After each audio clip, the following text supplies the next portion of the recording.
Well, alam niyo naman po, nabiyak na ang unit team.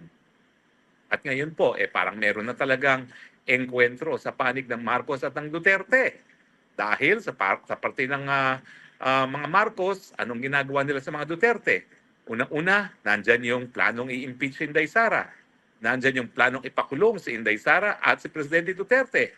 At yung mga naging general na naging loyal kay Presidente Duterte, kasama na nga si Bato de la Rosa. Nandyan yung sa akin. Yung paninira sa akin at yung sinasabi na ako daw ay guilty ng syndicated human trafficking. Sino man tinrafficking ko, no? Excuse me, no? At siyempre, nandyan din ngayon yung paratang ng droga laban kay Congressman Pulong at saka kay Mans Carpio, Attorney Mans Carpio na ang asawa ni VP Sara. So ano pong malinaw? Ang malinaw po talaga, talagang pilit na pinakukulong, hindi lang sinisira ng Marcos administration ang mga Duterte. Pero sa mga Duterte naman, hindi mo naman aasahan yan na uupo-upo lamang at tatanggapin ng mga suntok, no? Siyempre, nandyan yung paratang na wala sa tamang pag-iisip ang ating Presidente Marcos Jr. dahil sa pinagbabawal na gamot na alam naman natin na sinabi na nung una ni dating Presidente Rodrigo Roa Duterte. Nandyan din yung hindi walang kakayahan dahil nga sa paggamit ng pinagbabawal ng gamot na malutas ang problema ng nagtataas ang presyo ng bilihin, kakulangan ng trabaho, at saka yung mababang mga sweldo. So ano nga ba ang mga senaryos ngayong mukhang nagbabanggaan ng mga higante sa larangan ng politika ng Pilipinas? Well, siyempre, ang obvious scenario dyan, mananaigang Marcos. Ano ang ibig sabihin? Pag nanaigang Marcos, kulong ang sa ICC ang Presidente Duterte, mai-impeach si Inday Sara at pwedeng makulong din, makukulong ang Mans Carpio at saka ang Pulong Duterte, at baka makulong din si Harry Roque, ang tanging Duterte na hindi Duterte apelido. At may posibilidad na dahil nga pag nakulong si BP Sara at matanggal BP sa pagiging BP, mag-a-appoint ng Vice President ang Presidente. At siyempre, sino pang i-appoint ng Marcos Jr. kung hindi si Espeker na bilang Vice Presidente. Yan ay kung mananaig ang mga Marcos. Kung mananaig naman ang Duterte, abay siyempre, mauupo bilang Presidente, bilang constitutional successor ang VP Sara. Posible na makaukulong ang mga Marcoses, hindi lang po dahil sa pinagbabawal ng droga, kundi na rin siguro doon sa korupsyon at lantaran na smuggling. At siyempre, tanggal ang Speaker, palit ng Speaker of the House, pati po siguro ang Senado mapapalitan. Alam niyo naman kasi talagang merong basbas po ang mga opisyalis ngayon ng Senado ng ating Malacanang. Yan ay kung mananaig naman ang mga Duterte. Pero meron pang third scenario. Ang third scenario ay pwedeng magkaroon ng political settlement. Siguro, mag-uusap ang dalawang panig para hindi madugo, di live and let live na lang silang dalawa, no? At susubukan na maibalik yung samahan dati, no? Pero mukhang malabo po ito dahil talagang hindi po papayag ang mga tambaluslos na mawala sa eksena at hindi sila papayag na magkaroon sila ng kalaban pagdating ng 2028 at hindi pa naman nila ina-abandon yung idea na mag-charter change para nga maging parliament ng maluklok sa pwesto ang kanilang presidential insan. Pero yan ay third possibility. Abay, meron pang fourth possibility. Ha? Ang fourth possibility, mabubwisit ang militar sa nangyayari ngayon at gagalaw sila ala Thailand and Burma at sasabihin, ang gugulo niyong mga politiko kayo. Ang daming problema. Ay nako, kami na ngayon ang mamumuno at magkakaroon ng military junta. Yan po ang nangyari ngayon sa Thailand at yan din ang nangyayari sa Burma. Alam nyo, hindi malayong mangyari yan. Ha? Kasi dito sa Pilipinas, nung People Power 1 and People Power 2, talaga namang gumalaw ay militar. At nang gumalaw ang militar, ibinigay lang nila sa civilian ruler. Kay Cory Aquino na nagdeklara ng revolutionary government at kay GMA na naging constitutional successor.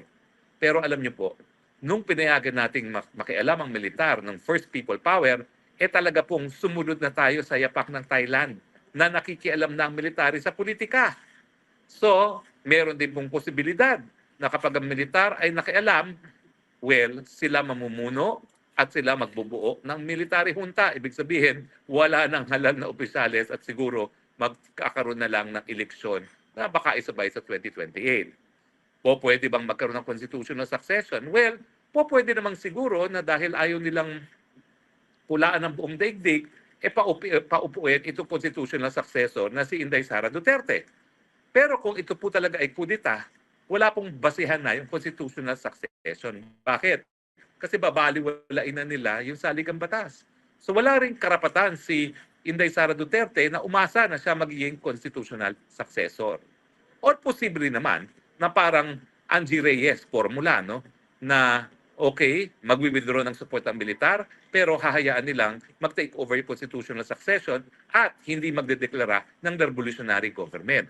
Ibig sabihin, tuloy-tuloy ang Senado at Kongreso, tuloy-tuloy ang Korte Suprema, ang magpapalit lang ay ang presidente. Pero sa tingin ko, malabong mangyari yan eh.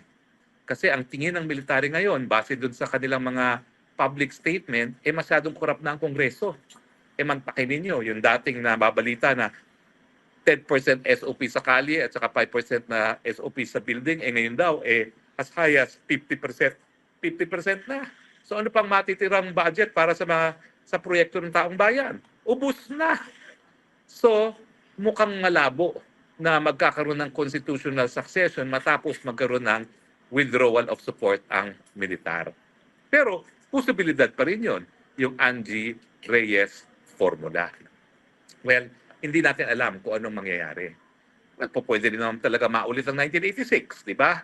Na taong bayan talaga ang magdedeklara na tama na, sobra na. Pero ako hindi po ako naniniwala dun sa nangyari yun eh. Ang nangyari po talaga dun, bumitiw sa suporta si JPE at saka sa Fidel Ramos. At pinaligiran lang ng taong bayan dahil nagbigay ng order ang Marcos Jr. na talagang bombahin sila. At hindi nangyari yun dahil nagprotekta ang militar, ang taong bayan sa militar. Pero mula po talaga noong 1986 na binigyan natin ng papel ang militar, nandyan na po talaga yung posibilidad na militar ang gagana. Anong gusto ko? Ang gusto ko po sana, gawin ni PBBM ang pinakamabuti, magpahinga panandalian, kung talaga siya ay mayroong addiction sa pinagbabawal na gamot, magparehab, at hindi naman siya magbibitiw bilang presidente. Hayaan lang niyang maging acting president si VP Sara habang siya ay nagpaparehab kung totoo na meron siyang addiction. Pero ngayon kasi napakahirap isipin na hindi totoo yan. Kasi meron ng video na na-authenticate na meron pang eyewitness account. So sa akin, magpapatawag naman ang mga Pilipino kung siya ay talagang aamin at sasabihin na gusto ko ng pangalawang pagkakataon. Bagay, hindi ng pangalawang pagkakataon yun. Napakadami ng pagkakataon ang binigay natin sa Marcos. Pero mas gusto ko pa rin po yan. Bakit? Kasi yan po ay magiging constitutional pa rin. At siguro naman, kapag ang VP Sara maging acting president, magtitino rin ng Kongreso. Dahil meron namang political will si Inday Sara na sabihin, hoy, tigil nyo na yung mga kalokohan ninyo. Ha? Lalong-lalo na sa Kongreso. Otherwise, bubuwagin ko kayo dahil meron naman akong kapangyarihan na buwagin kayo. Or, yun nga, yung political settlement. Kaya lang, malabo po ngayon yung political settlement kasi ang anyo ng politika ayaw talagang mag-share. Di ba? Wala namang problema ng unit team. Bakit nawarak? Dahil nga nagkaroon ng ambisyon ng ilang mga tao na malapit sa administrasyon. Kaya napakaagang isinisira itong si VP Sara. Well, I wish na meron talaga akong crystal ball. Pwede rin naman na as is where is. Ang hirap sa as is where is, parang wala tayong pinupuntahan. Hindi nalulutas sa mga problema, hindi tayo nakakapag-move on, hindi natin alam kung ano talagang tunay estado ng pag-iisip ng presidente. No? Dahil walang pagsisilungaling at walang pag-aamin doon sa paggamit ng pinagbabawal na droga. Hindi tayo makaka-move on talaga. Kaya mahirap yung as is where is. Kayo, anong gusto ninyong mangyari? Dahil kayo naman talaga ang soberanyang tao. Kayo po talaga magdedesisyon. Anong desisyon nyo, mga kaibigan? Tignan po natin ang inyong mga komento. No? Sana mabasa ko kasi kung napapansin nyo, ang ginagamit ko ngayon ay aking telepono. Pero napakaganda pala ng image kapag ang ginamit mo ay telepono, no? Kesa kung ang gagamitin mo ay laptop. Inandyan na ba kayo? Kasi maaga tayo nag-broadcast ngayon. Naku, napakaliit lang ng ating mga texters. Pero yan, linakihan ko. Gigi Balocanag. The end game is for the Duterte not to hold any public office again in the future. Masyadong nagutom ang mga people from 2016 to 2022. Samantalang ang mga ordinaryong Pilipino naman ay tuwang-tuwa kay FPRRD. Okay? Okay. Tapos si Luis Argelies, got your back, Attorney Harry Roque. Salamat po. Salamat po. Means a lot. Okay? Tapos, sino pa?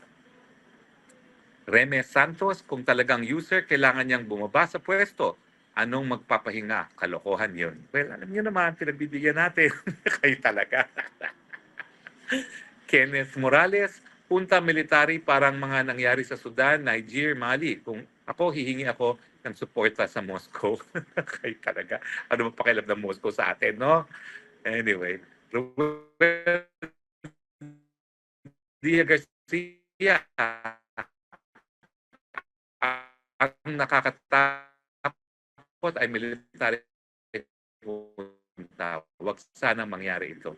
Well, kami, obligasyon na silang protector ng ating taong bayan. So kapag sinabi nila na kinakailangan ng protektahan ng taong bayan, ano magagawa natin, di ba? Pato Totini, the leadership of the AFP and APNP are devoid of charisma because of dirty politics. Well, alam nyo kasi, yung mga yan, yung mga nag-aral sa PMA at saka PNPA, ang tingin ko naman, ni idealismo po yan. Kasi talagang inculcate yan sa kanilang pag-aaral dyan, sa kanilang military academy o sa police academy. Coach Kane 23, there's no victory without sacrifice. Okay.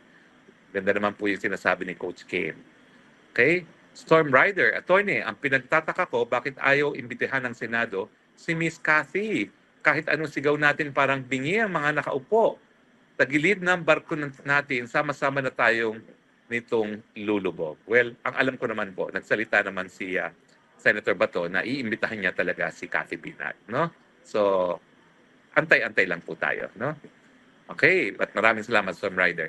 John Carlo Tige, we are grateful to Spokes Harry for standing out for us, underrepresented Filipinos, and for defending us. The brutal way the Marcos admin ruled the country will live in our memories. Mabuhay ka, Spokes. Maraming salamat po. I really appreciate comments like this sa mga panahon na talagang I'm under siege galing po sa administrasyon. Claire Colin, drop na shop. Kung wala pong magli-lead sa tama, like nung nangyari noon sa EDSA, wala pa rin pong pagbabago na mangyayari po. Pansin ko rin po, pagod na rin po ang mga bagay-bagay ng mga tao ngayon. Walang ibang ginagawa kundi magtrabaho ng trabaho dahil ang dating issue na nangyayari, pero wala namang ginagawa ang government. Well, kaya po ang duda ko na hindi na nag-people power kasi nga nakita rin natin kung ano nangyari after people power. Na parang ganun din kakurap yung mga dilawan, no? Tapos holier than thou pa. Kaya nga nakabalik ang mga Marcos, no? Sabi nila wala naman nangyari nung tinanggal natin. Di balik na lang natin. Pero ngayon naman po ang problema is nasa tamang pag-iisip ba itong Marcos na ito. Well, anyway, pag-isipan po natin. Pero importante po, ang desisyon ay ganito. Dapat bang magkaroon ng pagbabago sa liderato? Pangalawa, sino ang dapat pumalit? At pangatlo, anong papel ang ibibigay natin sa militar? Dahil sa ating kasaysayan, alam naman natin, binigyan natin sila ng katungkulan na protektahan ang taong bayan. Reporting live from Davao City, 39th Kadayawan, ito po inyong spokes ng bayan nagsasabi, I love you, Philippines. You're the only country that I have. You're the only country that I love.